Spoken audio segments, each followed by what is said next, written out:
Good morning, good afternoon, good evening, wherever you are, whenever you're watching this. This is the very first Odyssey Investments podcast.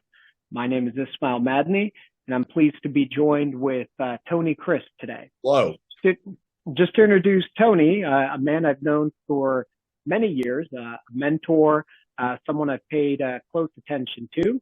He's been investing since well before I was born. Saw the hyperinflation in the 70s. It's around to see how the market reacted to a change in macro policies of the 80s, successfully navigated the dot-com bubble and burst, saw the global financial crisis, and now is in the middle of the latest macro issues around our federal debt and rising interest rates. Today, I am pleased to introduce Tony Crist, the head of Odyssey Investments, and I'll turn it over to him, give a little something about himself and what we're doing here. Hello. My name's Tony Crist. It's October 22nd at about 1:11 p.m. on a Sunday. And Odyssey Investments is a registered investment advisory. However, we are doing this purely and solely as a public service. And we think we're bringing information to people that we think is important, and we'd like them to know it. Thank you. And we'll start. We've posted, and Ishmael will go over it later, 10 weeks of posts on the podcast prior to this one. In an earlier post, when the 10-year bond was 4.34, we predicted it's going to 5.25. If you want to see the other posts, you're welcome to access them, and we'll talk about that later. Today, we're going to go on with the post we put on the site Friday afternoon. Go ahead, Ishmael. All right, perfect. Thank you for that. And again, this is very exciting, and as Tony said, a public service for investors and how to manage through these times. So the first topic, and this week what we want to get into, are some of the seeds of what a return to higher interest rates on top of a very large amount of federal debt presents. So let's just jump right into it. The federal debt, as we know, has risen significantly in my lifetime as well, but over the last decade in particular, we are well over 100% of GDP. Tony, would love for you to get into what will be the problems that our debt is going to present over the next 2 to 3 years. Well, unfortunately, it's already started to unravel and to expose itself. But I think prior to that, I want to give a context to people, because we're going to have all types of different people listening with all different political persuasions today. And I think it's important if you grasp this context. The context is, if you look at problems in front of us, and each one of us has our own concept of what we consider to be greater problems and lesser problems. And we want to, we believe that information today, which largely determines our concept of what problems, of our ranking of problems, is being biased and not truthful oftentimes. We believe that part of the reason is many years ago in the 60s, governments on all levels composed about 20% of our GDP. In very recent years, particularly since Trump and certainly through Biden, government is composing over 40% of GDP. This leaves us in an awkward position of no longer being advised by government like we traditionally were. We're sort of in a food fight with government. So again, we want to offer up things that we consider to be true, and maybe through avoidance not being brought to the public's attention or being misstated. And that's what the podcast is about. Anytime we can shed truthful light on any topic, we feel that we help each individual reorder in their own mind that list of problems that they feel the country is in. and that way we can move toward getting on the same page, which is needed for positive actions. Go ahead, Ishmael. So in that context, this week's post is called "Leadership Worse Than Absent." And but go ahead, Ishmael. Yeah, but well, let's get into it. I think a big thing that we talk about, leadership worse than absent. I'll put it this way: turn of the century is, as I was entering college, for example, our GDP to debt ratio was low. It was 1/6 of what it is today. It was under, I believe, when Clinton left office, around 5.6 trillion. And today we're well over 30 trillion in a course of 23 years. And it's accelerated, as you mentioned, over the last 4 years in particular. Yes, and starting in 2020 with the COVID stimulus. So now, seeing what's happening as interest rates have risen, what problems are we going to see, as you mentioned, not just today, but over the next 2 to 3 years with this significant rise in the federal debt? Yeah, it's already risen. Any one of you can just Google debt clock and you'll be alarmed to see it. And it's not being addressed. A group of politicians today may mention it in a list of problems, but it's not being given its correct attention.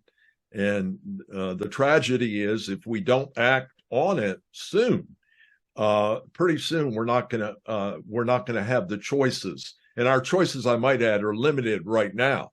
But pretty soon we're not going to have those choices, and the debt will start acting on us. And part of the reason we're in the situations we're in today, and I'm talking about the U.S. economy and the division of capital and the fact that the middle class has been eviscerated, is due to the growth in debt and due, quite honestly, to terrible Federal Reserve policies under the last 4 Fed chairmen, starting with Mr. Greenspan, who actually did fairly well in the 1980s, but then turned around by the end of the 90s and early 2000s, leading to Mr. Bernanke, who defined a very ill-advised policy that the next 2 Fed chairmen followed to a T. And that takes us up to 2021. And a large part of the problems we're facing now is due to the interest rate environment that Ben Bernanke falsely created, which would not have happened in nature, falsely imposed on America, which caused a very big change in spending habits for everybody. It not only affected us in a sense where we might have taken out a bigger loan than we would have otherwise, or a loan where we wouldn't have taken out one. It also greatly affected the U.S. Congress. As Ishmael mentioned, in 2002, the debt was about 6.2 trillion. And recently, if you look at the debt clock, it's approaching 33.7. And then here's the debt clock up right now. And again, for context, our debt to GDP ratio in 2000 was 55%. Today, that is more than doubled. We're at 124% today. And that's having a profound effect on everything. That failed policy by Ben Bernanke on the nation is the root cause of in my opinion, the evisceration of the middle class. And you have all kinds of politicians today, different flavors, arguing from different biases as to what they think eviscerated the middle class. And I think part of the message we want to communicate is that we want them to think about it in the context we present, because we think what we're talking about is the truth, and we want to stay with the truth. Now, why do you think politicians are avoiding this? Again, this is, as you've mentioned to me many times, this is not a single party, single politician. The debt ceiling has been consistently by both parties voted on to increase. There's never been any real spending cuts proposed, any real entitlement cuts proposed. And, we can look at regardless if it's Republican, regardless if it's Democrat, it's gone up. Simply, Ishmael, they're unelectable. In other words, if anyone wants to tell the truth, they wouldn't get elected. Mm-hmm. And tragically, through 40 years of bad politicians, we've had promises made, and we've had the stoking by the political class of a feeling of entitlement. And if you want to know how it works, is promise them ABC, they will elect you and you'll get power. And that's been a very tragic development in politics in America for the last 40 years. So even today, where you have so-called conservatives on the Hill, you don't have anyone willing to tell the truth. And the truth is not being discussed by either of the major candidates. As a matter of fact, Mr. Biden and Mr. Trump have both assured America they would not talk about the entitlements, when the fact is that if they're not talked about, if they're not a piece of change in the whole picture, we're going to go right down the drain. There's no way to avoid it. And what the Post this week tries to let people know is that CBO may have been a little bit too optimistic about their projection as to when we're going down the drain. And if people, we hope, can get focused on these correct issues, we can put together a solution. It's not going to be easy because, as you noticed on the debt clock, every minute we're going further in debt. Well, I think you bring up a good point as well about the CBO. Why don't you just jump into that with the numbers they've produced and some of the concerns there? I've been talking with my wise guys and arguing that the CBO has been wrong on predictions for decades. But honestly, the number I came up with even shocked me, because generally they're not that wrong on 2024, only a year out, and 2025. And I focused on those years. I try in the piece we posted to cite all my references. And, it's fifth grade math, so I'm able to do it.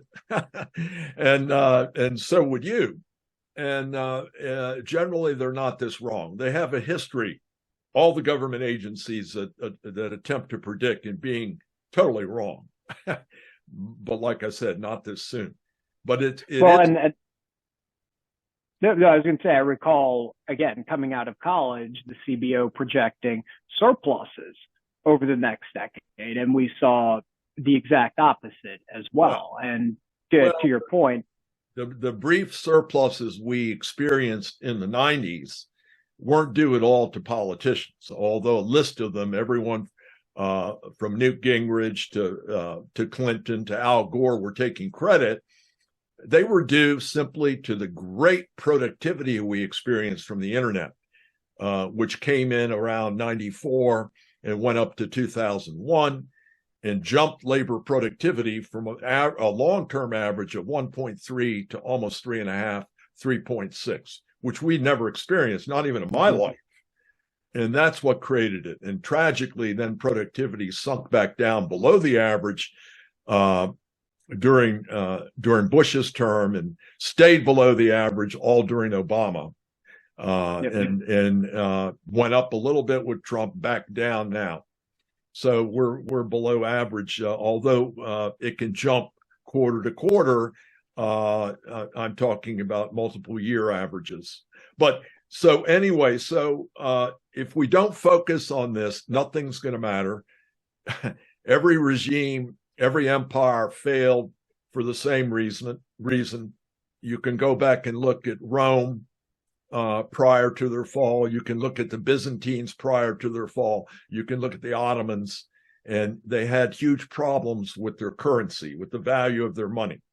The fact that our money is so generally accepted today in the world is our strength, but it's being challenged everywhere. And frankly, there's only so long.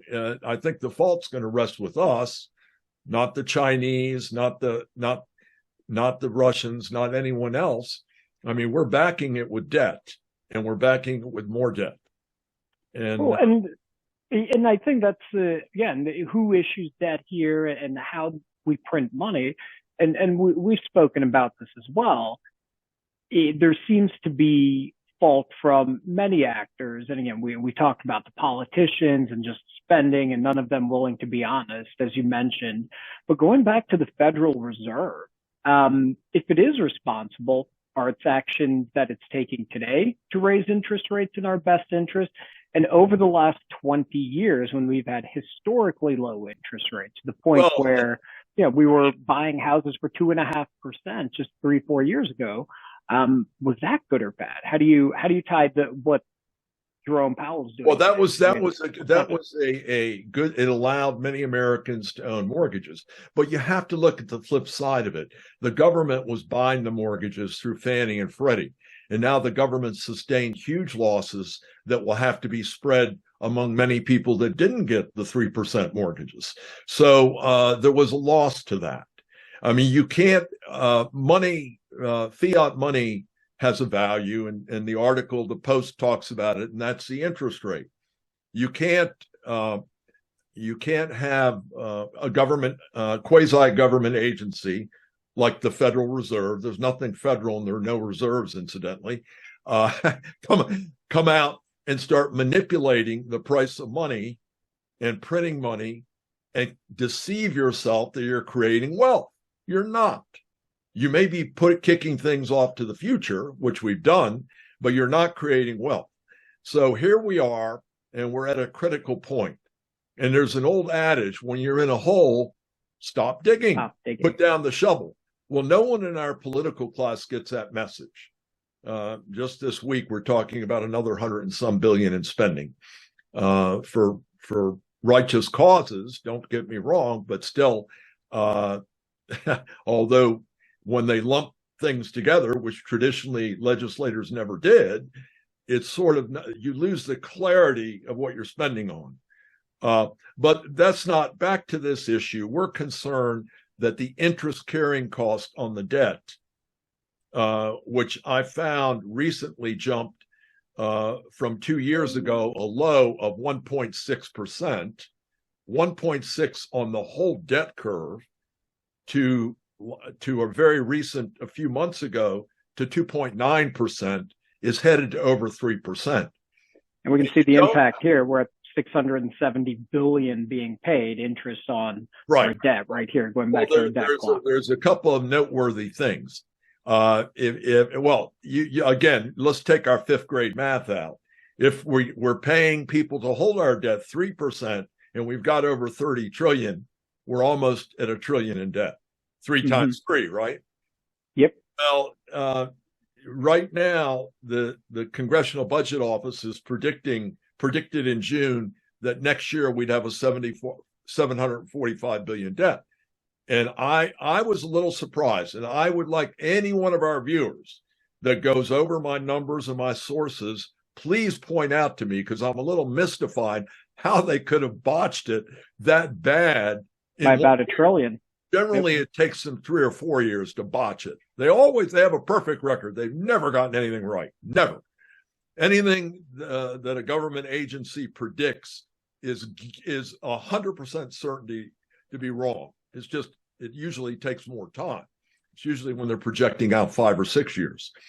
So any one of our viewers, please inform me on that and show me where my error is, because I don't want to believe that the debt's going to go up to above 900 billion, above the cost of defense next year. Or even in 2025. I mean, they've got it occurring after 2030. Okay. Mm-hmm. Now, if this isn't addressed, the only other medicine they have is to print dollars. And when you print more, well, guess what? You don't have to be a rocket scientist to know you create inflation. So they're between a rock and a hard place. Neither one of their tools creates wealth.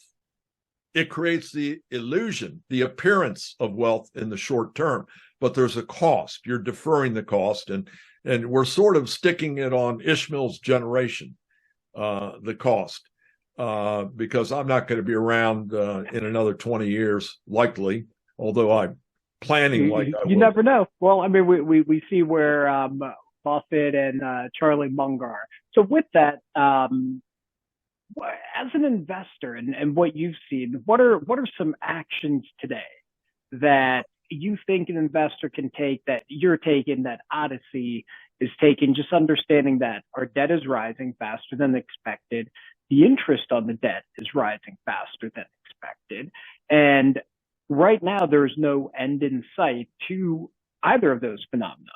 Well, And what the actions of Fed are. What would you do? It's very tempting. You maybe even go out 2 years in government debt, but and also with munis, depending on your income, they're starting to get up there, but you probably want to ladder into them.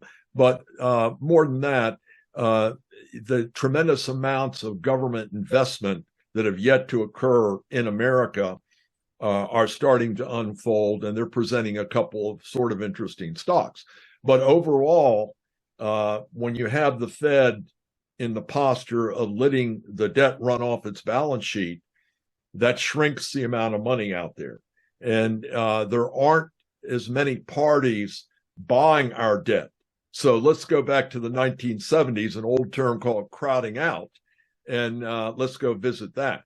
There's not enough money to go around. So even the best nifty AI idea you can come up with, there's not going to be adequate funds to buy it and sustain its prices at the current levels, and including NASDAQ at PEs of over 20, or even PEs of 18. I mean, now the Fed could change that and start printing at any time, but we're not there yet. There still is labor market shortage. I will say it seems to be coming to an end, and we should see, of course, I'm going to die on that sword too. Just about everybody has predicted the last 4 quarters of it coming to an end. But I will say that of the job report that was just announced, 40% of the jobs were part-time. And in addition to that, the biggest area of growth outside of government was leisure and hospitality.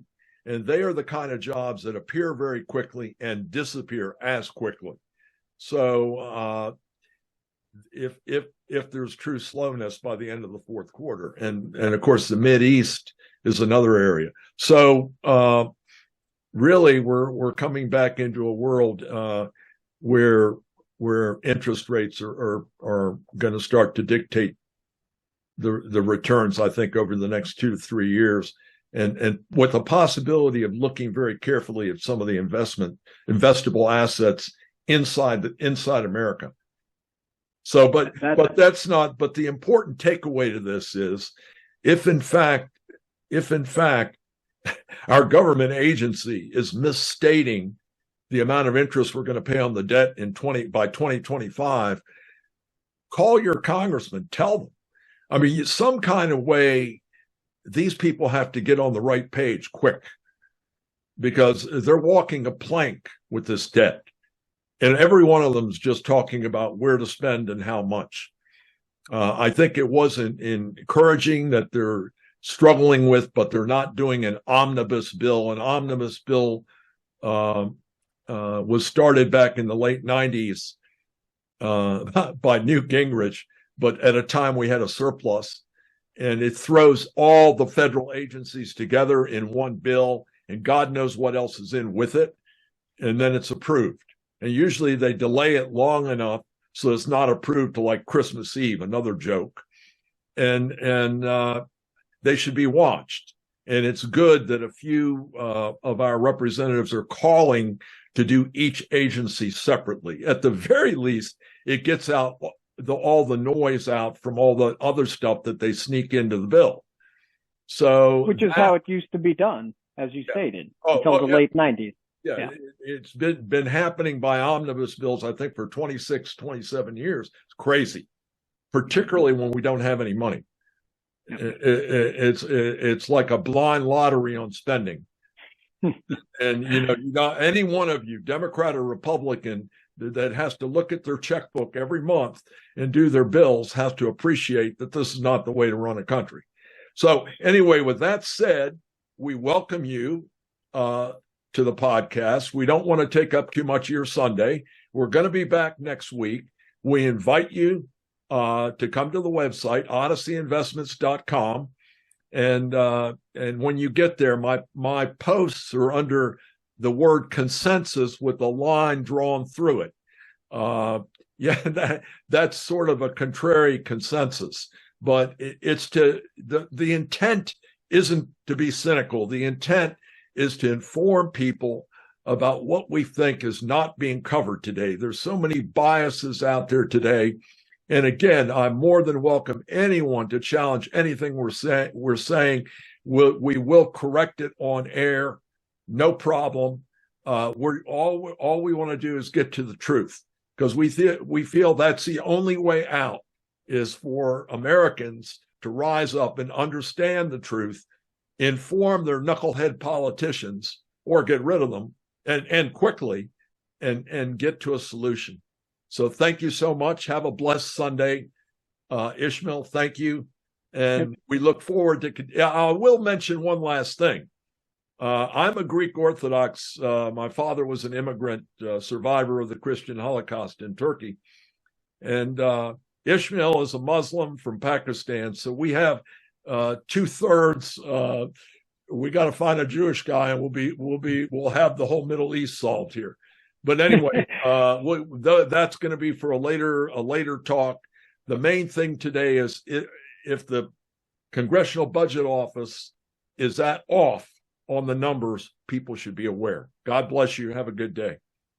Thank you, everyone, for tuning in. Again, please subscribe to this. We're going to put this up on all channels, Apple Podcasts, on YouTube. And again, our goal is to produce every Sunday and have compelling content that seeks to get to the truth. Please subscribe below. And you can find us again on odysseyinvestments.info. We will have a Facebook page up soon, all the links. And if you are interested in learning more and what you can do with your investments in this time, reach out. We have many ways that you can reach out. As Tony said, thank you. Have a wonderful Sunday, and we look forward to next week.